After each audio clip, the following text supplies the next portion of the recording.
ng kanyang libing. Bayan ngayon'y nagpupuni, sabay-sabay nagpupuri.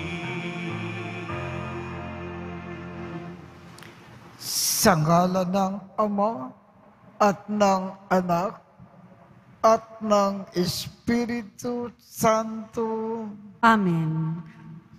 Sumainyo ang Panginoon. At sumayo rin. Aminin natin ang ating mga kasalanan upang tayo ay maging marapat gumanap sa banal na pagdiriwang. Panginoong Jesus, binigyan mo kami ng bagong buhay. Panginoon, kaawaan mo kami. Panginoon, kaawaan mo kami. Panginoong Jesus, pinapatawad mo ang aming mga kasalanan. Kristo, kaawaan mo kami. Kristo, kaawaan mo kami. Panginoong Jesus, binabahagi mo sa amin ang iyong katawan at dugo sa Eucharistia. Panginoon, kaawaan mo kami. Panginoon, kaawaan mo kami. Kaawaan tayo ng Diyos Amang makapangyarihan. Patawarin ang ating mga kasalanan at patnubayan tayo sa buhay na walang hanggan. Amen. Manalangin tayo. Ama naming makapangyarihan, iginawad mo kay Santa Isabel ang pagkakataon na makilala at sambahin ang iyong anak sa kataukan ng mga kapuspalad. Tugunin mo po ang kanyang panalangin na kami ay iyong bigyan ng pagkakataon na makapaglingkod sa mga dukha at nangangailangan sa pagmamalasakit na pag-ibig sa pamamagitan ni Jesucristo kasama ng Espiritu Santo magpasawalang hanggan. Amen. Magsiupo na po ang lahat. Pagbasa mula sa ikalawang aklat ng Makabeo. Noong mga araw na iyon, isang ina at ang kanyang 7 anak na lalaki ang ipinahuli ng hari. Sila'y pinahirapan para piliting kumain ng karning baboy na ipinagbabawal ng Diyos. Ang di malilimot at higit na kahanga-hanga ay ang ina. Nasaksihan nito ang sunod-sunod na pagpaparusang ginawa sa kanyang 7 anak hanggang sa mga ito'y mamatay sa loob lamang ng 1 oras. Ngunit hindi nasira ang kanyang loob dahil nagtitiwala siya sa Panginoon. Malakas ang kanyang loob kahit na siya'y babae, kasing tapang siya ng lalaki. Sa wika ng kanyang mga ninuno, isa-isa niyang pinalakas ang loob ng kanyang mga anak. Ganito ang sabi niya, "Hindi ko alam kung paano kayo naging tao sa aking sinapupunan. Hindi ako naglagay ng iba't ibang sangkap ng inyong katawan at nagbigay sa inyo ng buhay. Ang lumikha ng buong santinakpan, ang siya ring lumikha ng tao at lahat ng bagay. Dahil sa kanyang kagandahang loob, ay ibabalik niyang muli ang inyong hininga at buhay. Yamang hindi ninyo inaalintana ang sariling buhay dahil sa kanyang kautusan. Sa pandinig ni Antioco, ang pangungusap na ito ng ina ay isang pag-aglahi sa kanya. Kaya't sinikap niyang mahimok ang bunsong anak ng babae na talikdan ang kanyang relihiyon.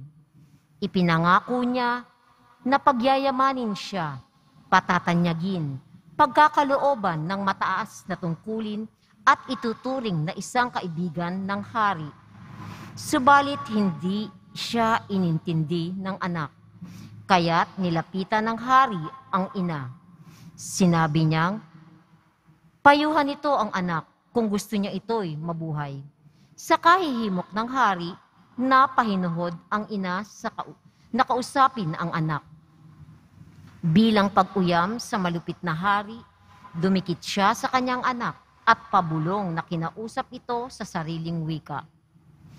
Anak, mahabag ka sa iyong ina, na 9 na buwan na nagdala sa iyo sa kanyang sinapupunan. 3 taong kitang pinasuso, pinalaki kita, pinapag-aral at inaruga hanggang ngayon. Masdan mo ang kalangitan at ang daigdig, lahat ng bagay na naroon. Alam mong ang lahat ng iyan ay nilikha ng Diyos, tulad din naman ng sangkatauhan. Huwag kang matakot sa berdugong ito. Ipakita mong karapat-dapat sa iyong mga kapatid na nagdusa hanggang kamatayan upang sa muling pagkabuhay ay makapiling kitang kasama nila. Hindi pa man natatapos magsalita ang ina, sinabi ng anak, ano pa ang iyong hinihintay, Haring Antioco? Hindi ko susundin ang utos mo. Ang susundin ko'y ang utos na ibinigay ng Diyos sa pamamagitan ni Moises. Ikaw ang may kagagawan ng lahat ng pagpapahirap na ito sa mga Hudyo. Ngunit tandaan mo na hindi ka makatatakas sa parusa ng Diyos. Ang salita ng Diyos. Salamat sa Diyos. Pagising ko, poong sinta, sa piling mo'y magsasaya. Pagising ko, puong sinta, sa piling mo'y magsasaya. Dinggun mo po, Panginoon, ang tapat kong panawagan. Poon, ako ay dinggin mo sa daing ko at tulungan. Pagkat ako'y taong tapat, di nandaya kailanman. Kaya ako'y sumasamong dalangin ko ay pakinggan. Pagising ko, puong sinta, sa piling mo'y magsasaya. Palagi kong sinusundan ang landas mong itinakda. Hindi ako lumilihis sa kanan man o kaliwa. Ang daing ko, Panginoon, ay lagi mong dinirinig. Kaya ako'y dumudulog at sa'yo'y humihibik. Pagising ko, puong sinta, sa piling mo'y magsasaya. Kung paanong sa mata mo'y lubos ang iyong pag-iingat, gayon ako ingatan mo sa lilim ng iyong pakpak. Yamang ako ay matuwid, ang mukha mo'y mamamalas. Kapag ako ay nagising, sa piling mo'y magagalak. Pagising ko, puong sinta, sa piling mo'y magsasaya. Magsitayo po ang lahat.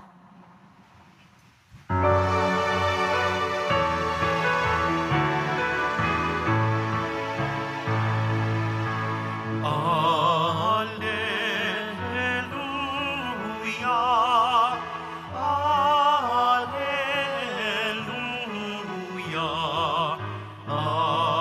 Alleluia, Alleluia,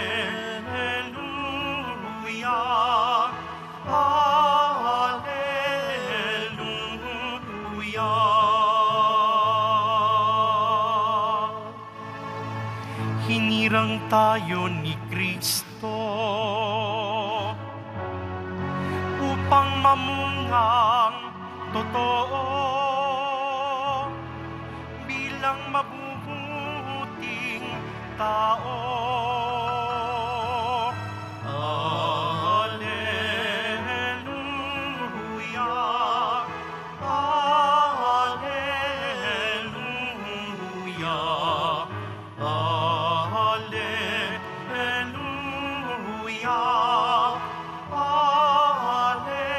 Alleluia.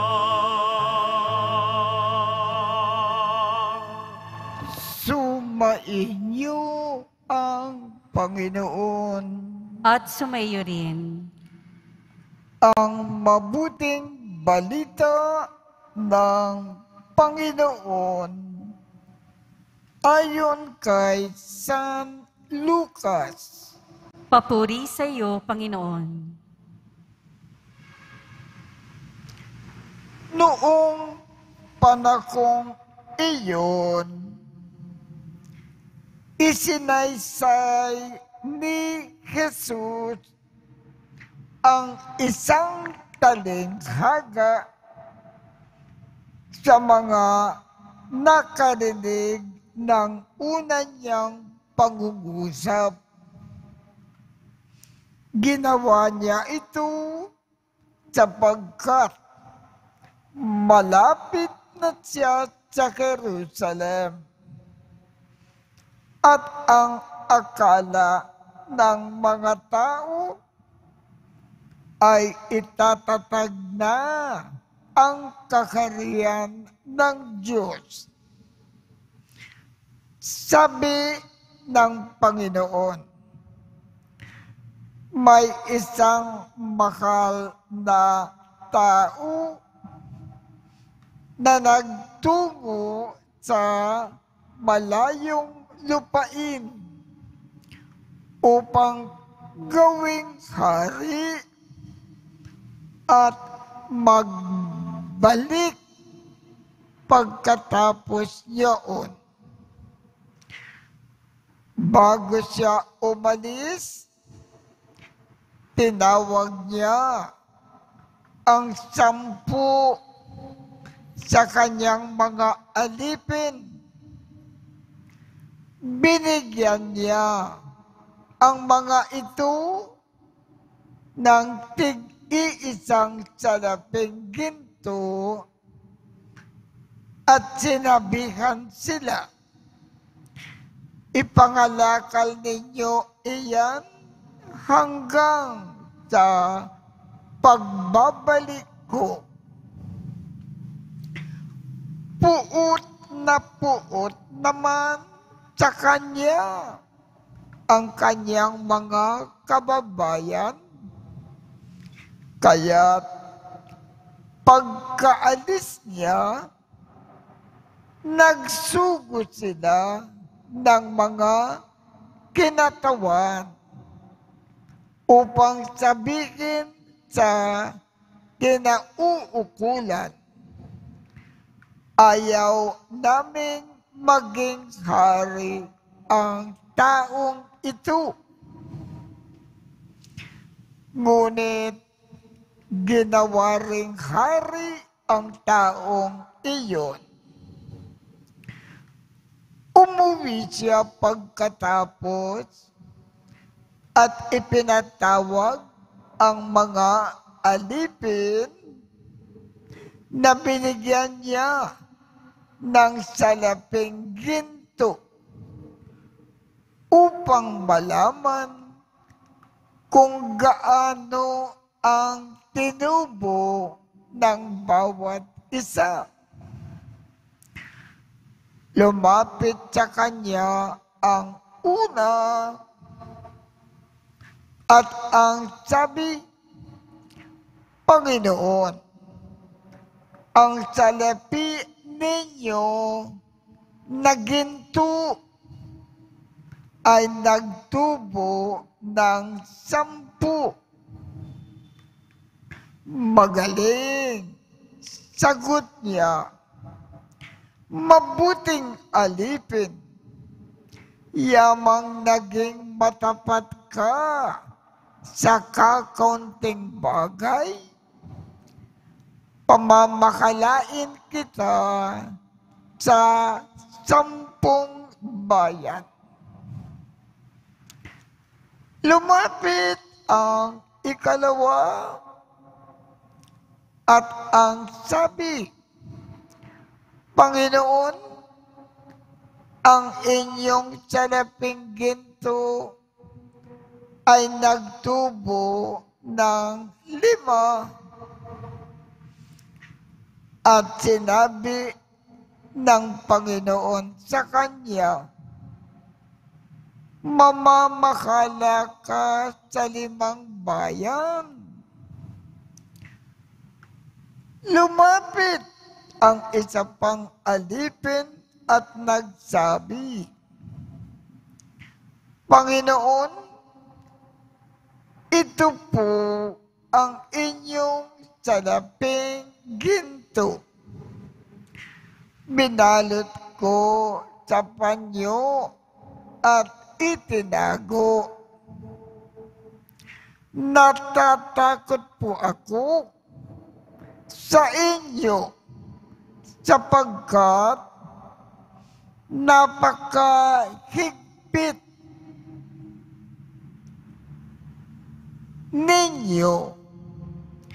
Kinukuha ninyo ang hindi sa inyo at inaani ang hindi ninyo inikasik.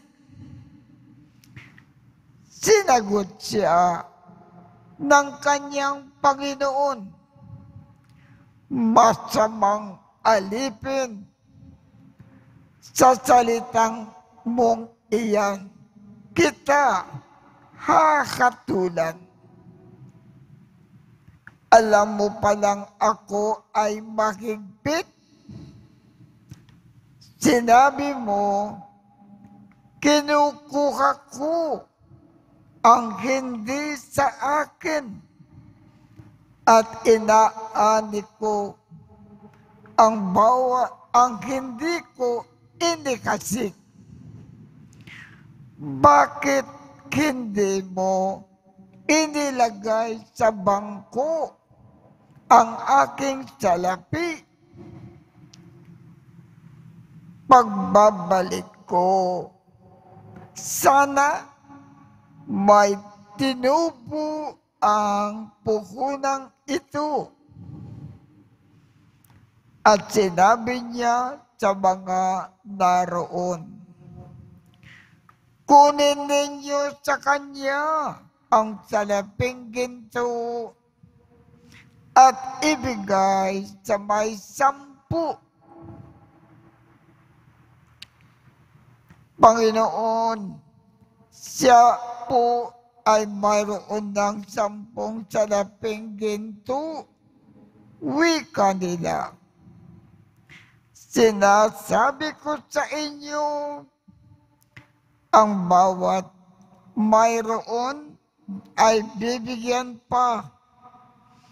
Ngunit ang wala, kahit ang kakaunting nasa kanya, ay kukunin pa.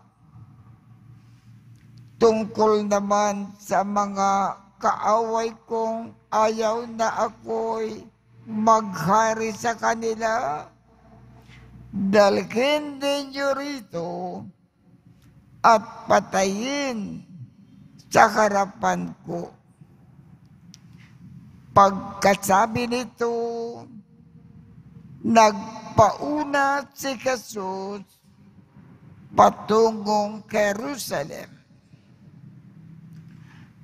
Ang mabuting balita ng Panginoon. Pinupuri ka namin, Panginoong Hesukristo. Magsiupo na po ang lahat. Dito sa ating ebanghelyo, may 10 tao na binigyan ng assignment ng kanilang Panginoon.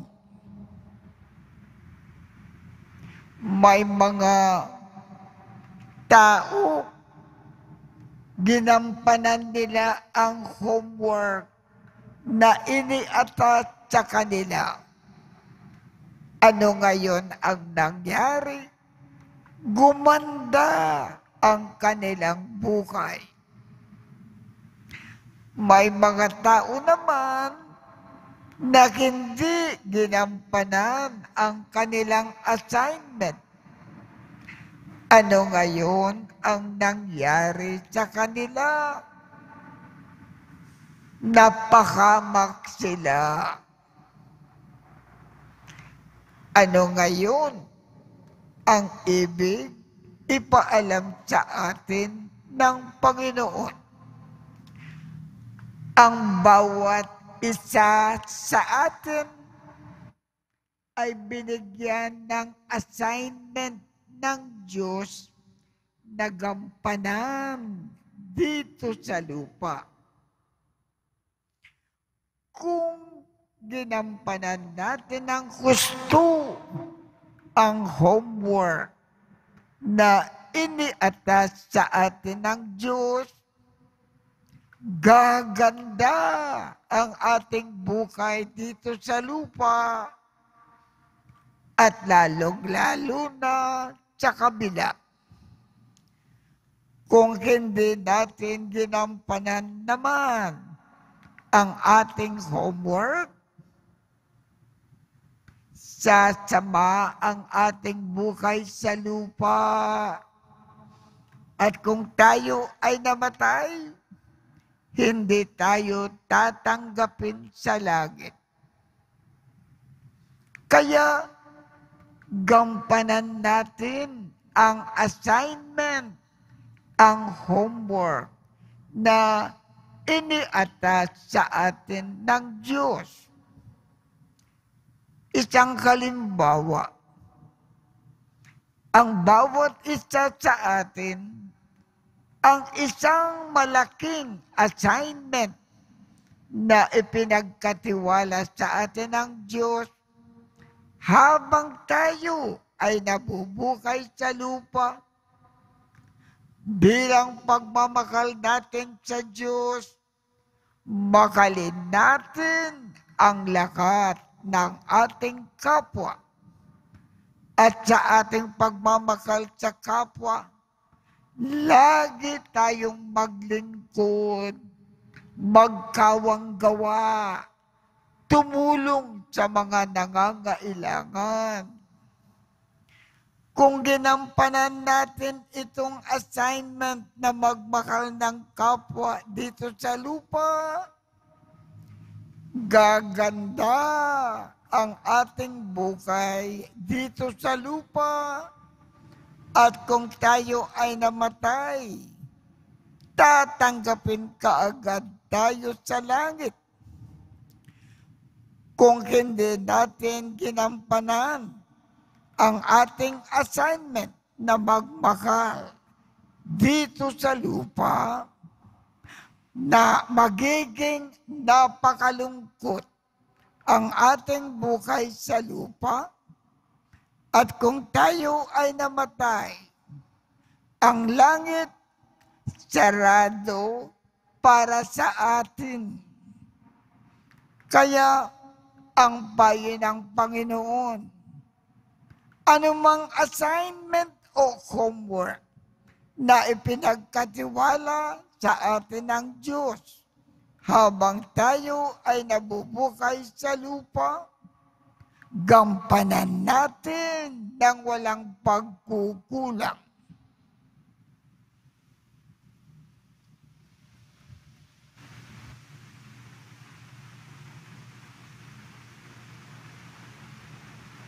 Magsitayo po ang lahat.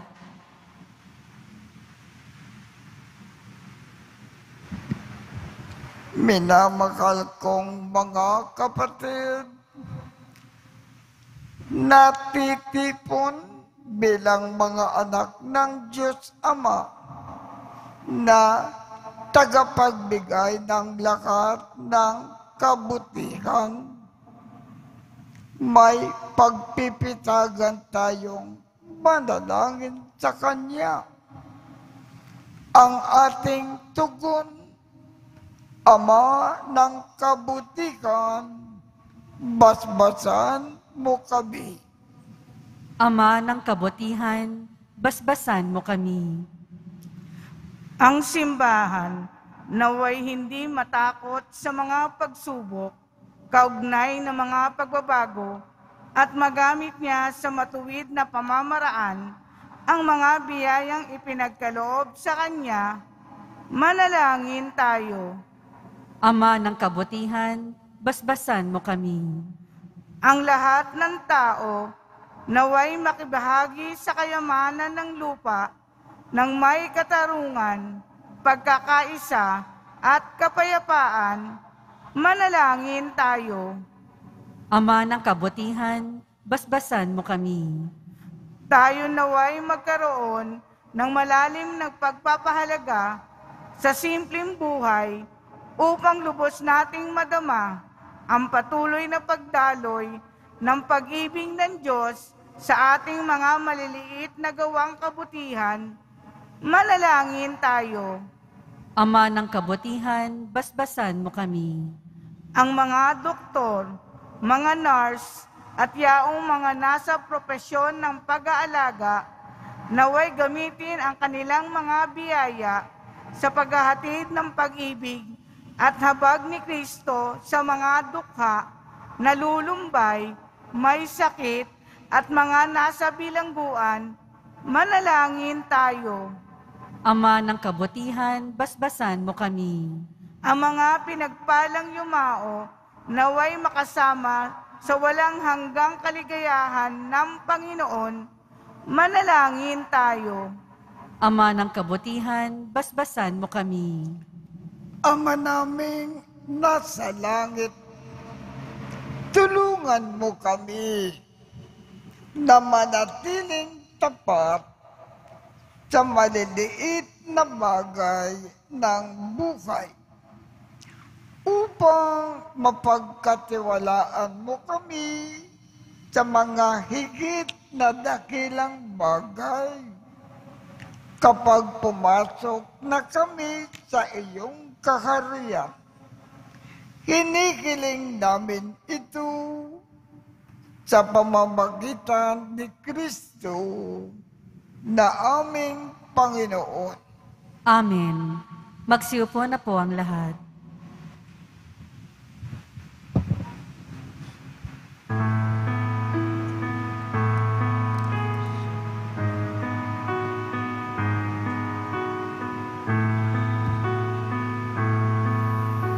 Ang himig mo, ang awit ko, lahat ng ito'y nagmula sa iyo.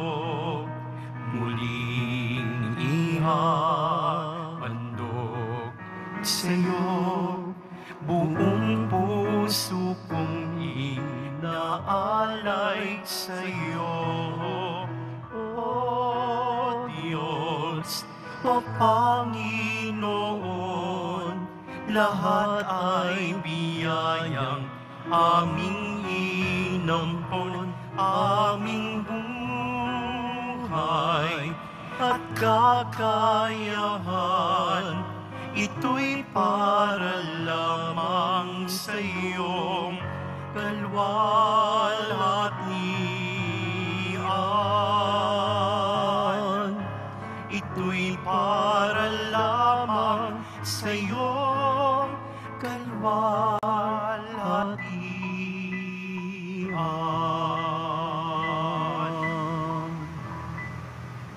Magsitayo po ang lahat. Manalangin kayo upang ang pag-aakin natin ay kalugdan ng Diyos Amang makapangyarihan. Tanggapin nawa ng Panginoon itong paghahain sa iyong mga kamay, sa kapurihan niya at karangalan, sa ating kapakinabangan at sa buong sambayanan niyang banal. Ama naming lumikha, tanggapin mo po ang mga alay ng iyong bayan at ipagkaloob mo na kami ay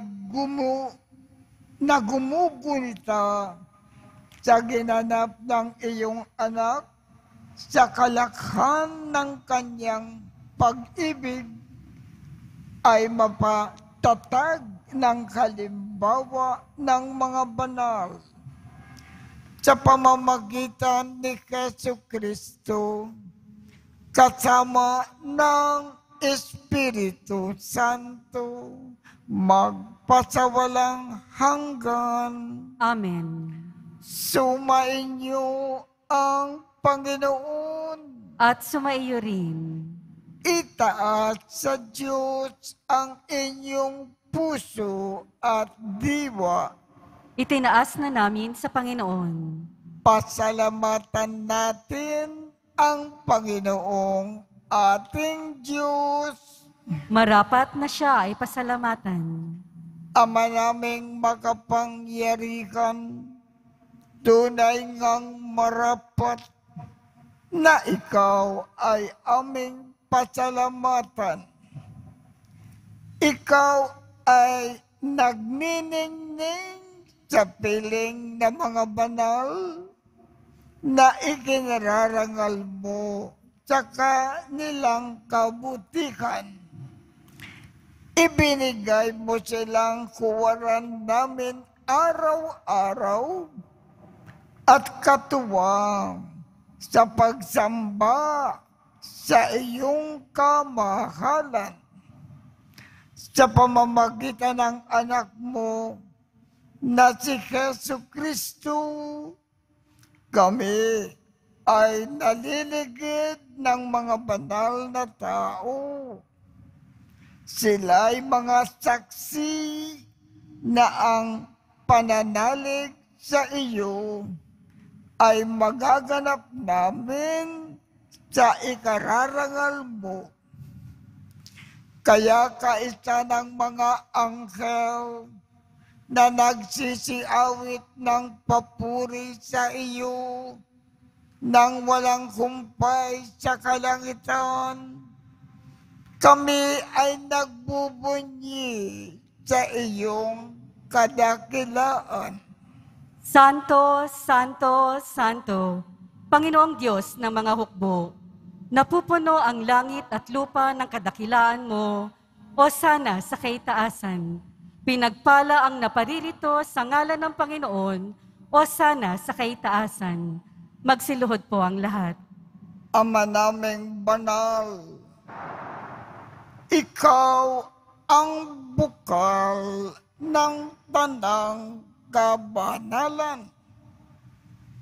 Kaya sa pamamagitan ng iyong Espiritu, gawin mong banal ang mga kaloob na ito upang para sa amin ay maging katawan at dugo ng aming Panginoong Jesucristo. Bago niya pinagtiisang kusang loob na maging handog, hinawakan niya ang tinapay. Pinasalamatan kanya. Pinaghati-hati niya iyon. Iniabot sa kanyang mga alagad at sinabi, tanggapin ninyong lakat ito at kanin. Ito ang aking katawan na ikakandog para sa inyo.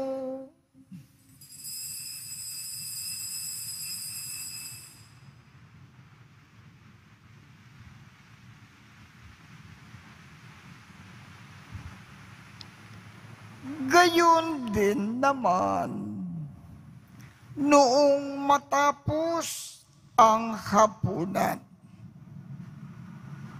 hinawakan niya ang kalis, muli kanyang pinasalamatan,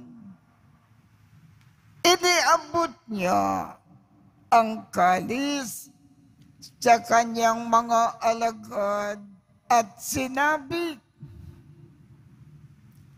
tanggapin ninyong lahat ito at inumin. Ito ang kalis ng aking dugo ng bago at walang hanggang tipan. Ang aking dugo na ibubuhos para sa inyo at para sa lahat sa ikapagpapatawad ng mga kasalanan. Gawin ninyo ito sa pag-alaala sa akin.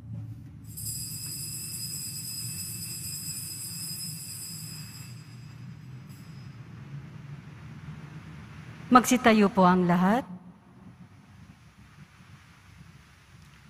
Ipagbunyi natin ang misteryo ng pananampalataya.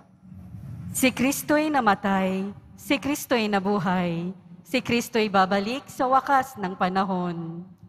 Ama, ginagawa namin ngayon ang pag-alala sa pagkamatay at muling pagkabuhay ng iyong anak. Kaya't iniaalay namin sa iyo ang tinapay na nagbibigay buhay at ang kalis na nagkakaloob ng kaligtasan. Kami ay nagpapasalamat dahil kami ay iyong minarapat na tumayo sa harap mo para maglingkod sa iyo. Isinasamo namin kami magsasalo-salo sa katawan at dugo ni Kristo ay mabuklod sa pagkakaisa sa pamamagitan ng Espiritu Santo. Ama, lingapin mo po ang iyong simbahang laganap sa buong daigdig. Puspusin mo kami sa pag-ibig. Kaisa ni Francisco, aming Papa, Jose, aming Obispo, at ng Tanang Kaparian. Alalakanin mo rin ang mga kapatid naming nakimlay nang may pag-asa na sila ay muling mabubuhay. Gayon din ang lahat ng mga pumanaw. Kaawaan mo sila at patuloyin sa iyong kaliwanagan. Kaawaan mo at pagindapatin kaming lahat na makasalo sa iyong buhay na walang wakas. Kaisa ng makal na Birhen Maria na Ina ng Diyos, ng kabiyak ng puso niyang si San Jose, kaisa ng mga apostol at ng lahat ng mga banal na namukay dito sa daigdig ng kalugod-lugod sa iyo. Maipagdiwang nawa namin ang pagpupuri sa ikararangal mo sa pamamagitan ng iyong anak na aming Panginoong Jesucristo. Sa pamamagitan ni Kristo, kasama niya at sa Kanya, ang lakat ng parangal at papuri ay sa iyo, Diyos Amang makapangyarihan, kasama ng Espiritu Santo, magpasawalang hanggan. Amen.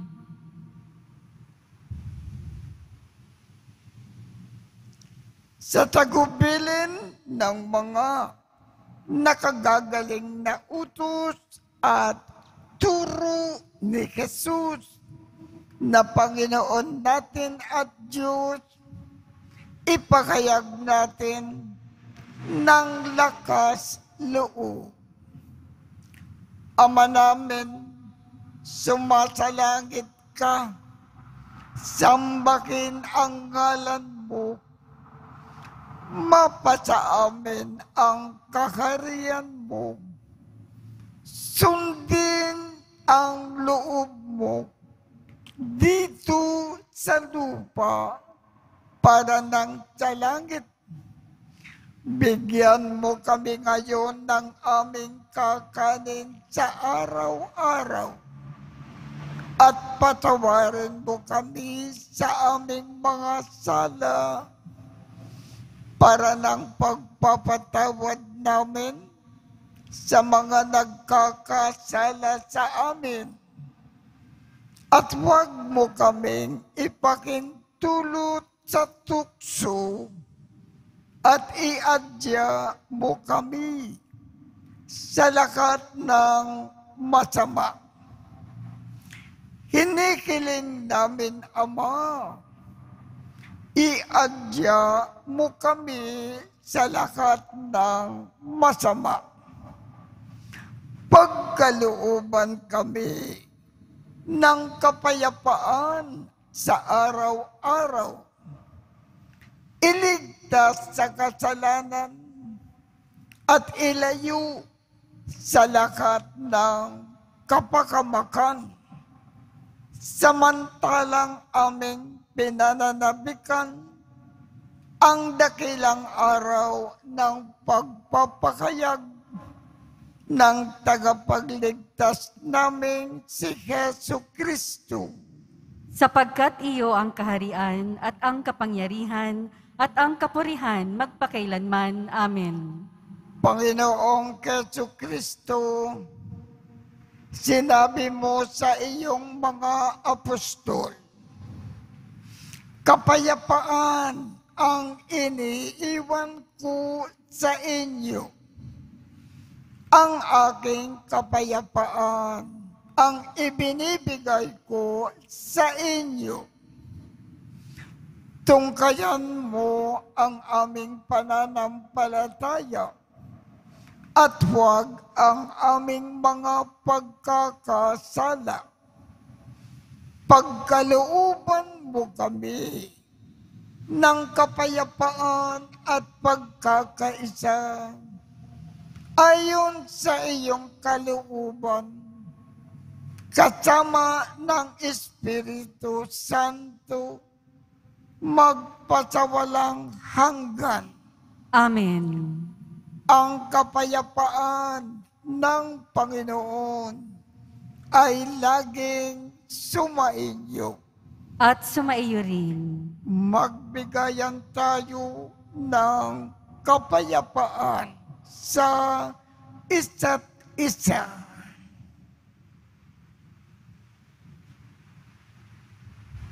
Kordero ng Diyos na nag-aalis ng mga kasalanan ng sanlibutan, maawa ka sa amin. Kordero ng Diyos na nag-aalis ng mga kasalanan ng sanlibutan, maawa ka sa amin. Kordero ng Diyos na nag-aalis ng mga kasalanan ng sanlibutan, ipagkaloob mo sa amin ang kapayapaan. Magsiluhod po ang lahat. Ito ang kordero ng Diyos. Ito ang nag-aalis ng mga kasalanan ng sanlibutan. Mapalad ang mga inaanyayahan sa kanyang piging. Panginoon, hindi ako karapat-dapat na magpatuloy sa iyo, ngunit sa isang salita mo lamang ay gagaling na ako.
Tayo na po ang lahat.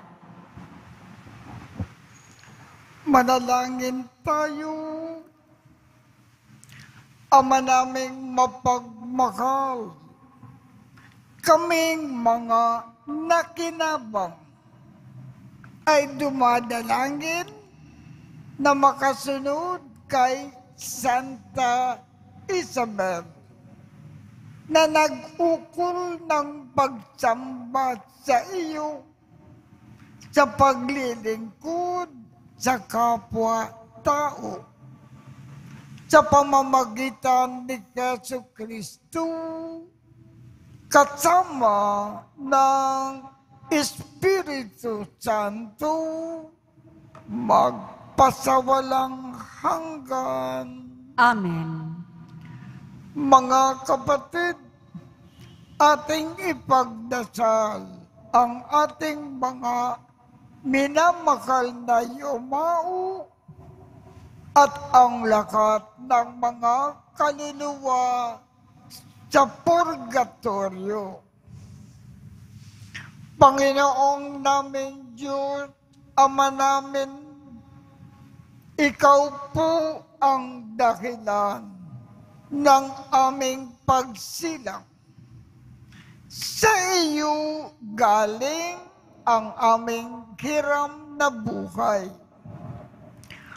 Buong kababaang loob po kaming nananalangin. At kami ay nagmamakaawang kalugdan mo po ang mga kaluluwa ng mga pumanaw na sa mundong ito. Sila nawa ay magkamit ng buhay sa iyong piling. Alisin mo po ang anumang mga karamihan ng kasalanan upang sila ay maging marapat sa iyong walang hanggang kalinisan.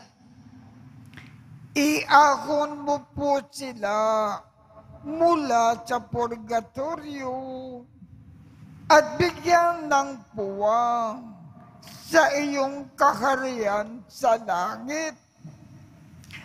Kapayapaan kailanman ang igawad ng may kapal sa mga yumaong nagsipanaw. Sila naway silayan ng iyong ilaw na walang hanggan. Amen. Mapanatag nawa sila sa kapayapaan. Amen.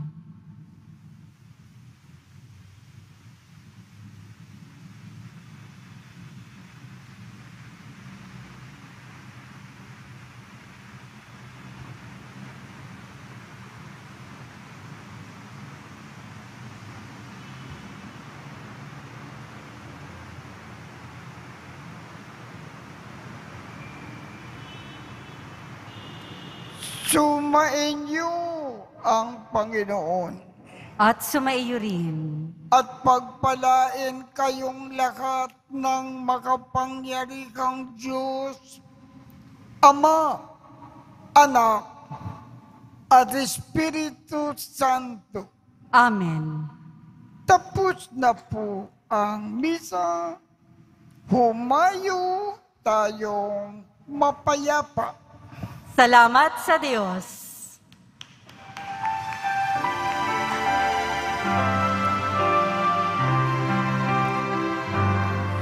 Nuestro Padre Jesus Nazareno, sinasamba ka namin,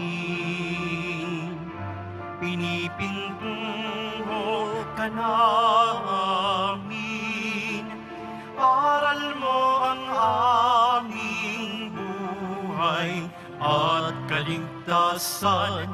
Nuestro Padre Jesus Nazareno, iligtas mo kami sa kasalanan.